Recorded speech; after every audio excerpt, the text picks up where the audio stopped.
So this motorcycle, my Rieju MR 300 two-stroke, tried to kill me twice. The throttle got stuck wide open. I was riding, I wanted to give it a little burst of throttle, and then the throttle went full wide open without me going wide open. The bike just, it caught me off guard, the bike escaped from me, I fell, I was going relatively fast, around 50 kilometers per hour. I hurt myself when I fell. Relatively it's fine, but you know, I hurt myself. I have already messed about with the throttle, and the problem is that I cannot get it. I cannot replicate the throttle stuck and wide open position that I experienced. I'm not certain what happens, where the problem is, but I can't get it to replicate. The throttle is smooth, it never stays stuck. The routing of the throttle cable is again totally stock. I never messed about with it. It is as it came from the factory, but this has to be something to do with the throttle slide. The first time it happened, I really thought it was my fault in whiskey throttle, but it is not. It is a dangerous issue because it's so unpredictable. It came out of nowhere, and I maintain this bike really well. I keep everything under control. I always give it a look over. I check things, I check bolts, I lubricate stuff. So it was actually the worst accident I ever had on a motorcycle, and the most hurt I ever got. It was because of this, a mechanical, unpredictable, unforeseen mechanical failure. Even when I do this, as you can see, the throttle cable always is okay. Even if I do some stupid thing like this, it works perfectly fine. But let's start here. Let's remove this little cap. It's basically just a cap. There's a little bronze bushing in there. It's pretty dry, but it rotates freely. It could use some maybe silicone spray or something, but honestly, it all works as it should. Okay, let's keep digging. No foreign matter here, no debris, no excessive sand, dust. Everything moves freely. Okay, now I'm gonna remove the seat and I'm gonna remove the tank so that I can have better access and see the entire routing of the cable and the throttle side on the carb to see if I can find something. These are all really small 6mm bolts. Be very gentle with these. A lot of dirt bikes have them. They're just they make their own thread in the plastic. If you tighten these a lot, you will destroy the thread instantly. This is the only bolt that's bolted into metal, into the radiator.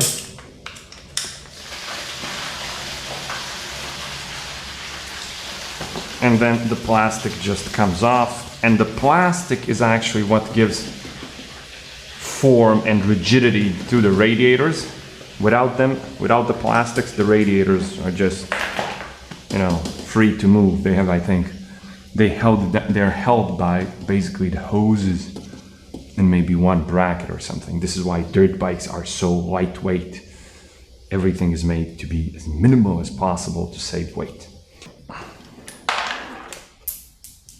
The tank itself, it's just one 10mm bolt here. You disconnect this hose and the hose that goes through the carburetor. I have pliers like 2 meters away, but I still prefer to be a moron.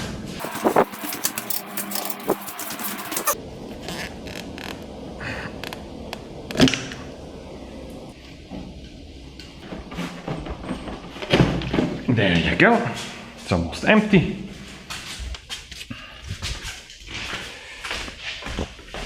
Now, there's a lot of dust and debris here that I don't want getting into the engine. So before taking off the carb, I'm going to clean this area and the carburetor itself as much as I possibly can. Because once you remove this, there's a free passage into the engine internals, and we don't want grime and crap inside our engine.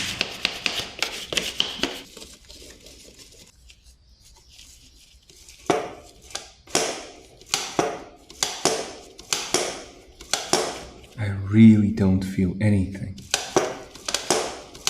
It's beautifully smooth. That is tight.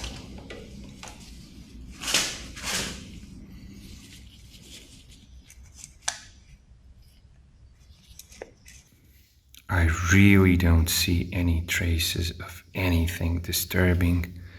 There is a bit of dirt here, but the inside of the carb, really clean. This side, really clean. It moves.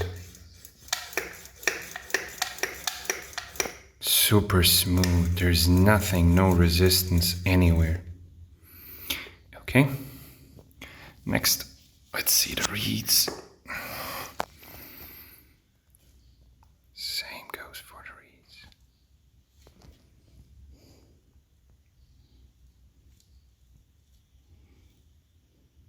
Moto tassinari. Nothing. There is a bit of dirt. A bit getting in there. But overall, nothing. All of this is clean too. The handlebar, there's no excessive, I don't know, grip glue. There's nothing. I thought maybe that was the thing. So I took the cable out. This is the little cable attachment that goes into the throttle slide. Nothing wrong in there as well. Grabs here. So now I can do the last thing, and that is to pull the entire cable out to see if it's maybe frayed somewhere. So that's the whole cable. Nothing, nowhere, no resistance, no fraying, smooth. Doesn't feel like it needs lubrication.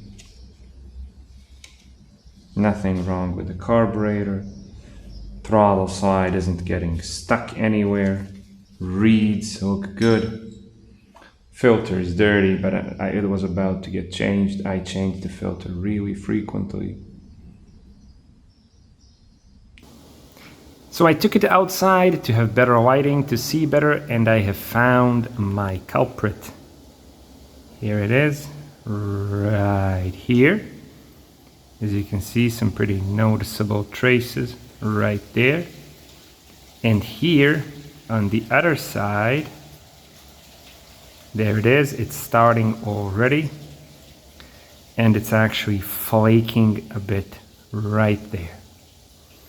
Now, this whole piece, this throttle plate, is actually chromed.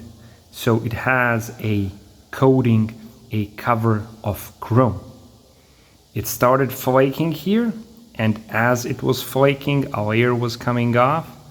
It probably folded over here or something similar and got wedged into the inside its bore. So I released the throttle, but the throttle remained wide open.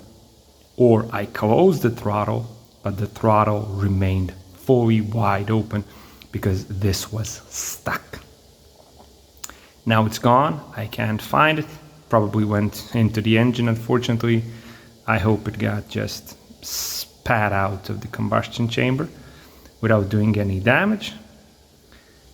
And this probably won't happen again here, but it will likely happen here because the process just started. So what I'm going to do is that I'm going to sand this with some very fine sandpaper to try and completely eliminate any possibility of this happening again. Now you might wonder, why would somebody chrome something like this? Why put chrome on it if chrome can flake and cause this kind of pretty dangerous fault?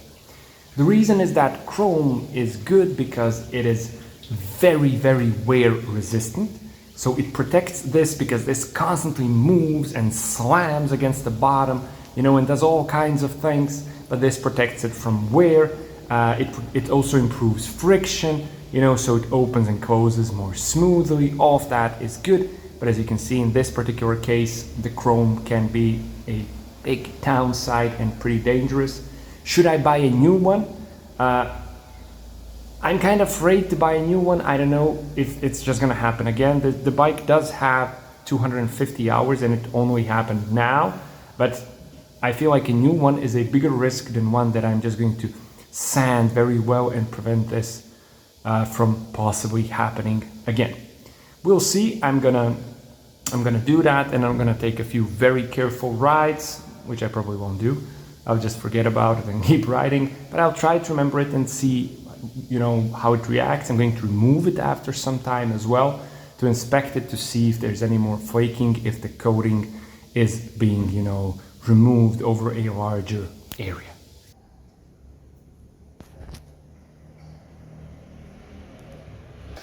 But just to be extra sure, I have also purchased a brand new throttle cable, because there might be some internal fraying in the old one that I can't see, because you cannot remove this throttle cable. You have to just buy a new one. Honestly, it's like $15, so you know, 16 euros, 14 euros, whatever.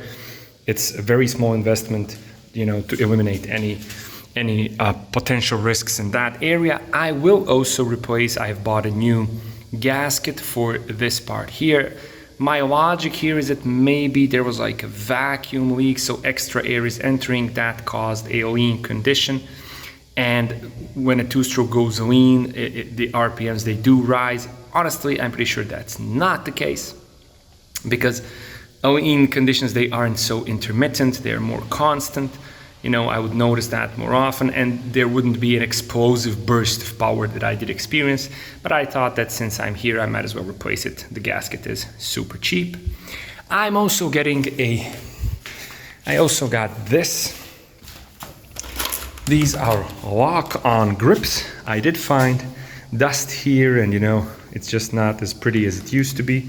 So these are lock-on grips, which means that you just bolt them on here. There's no glue, there's no wire twisting needed, nothing.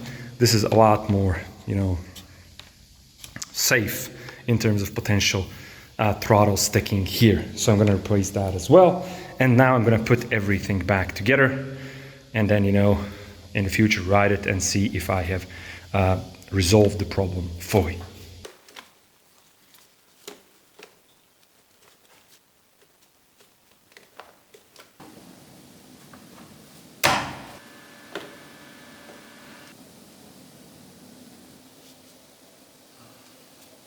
It's all mounted up,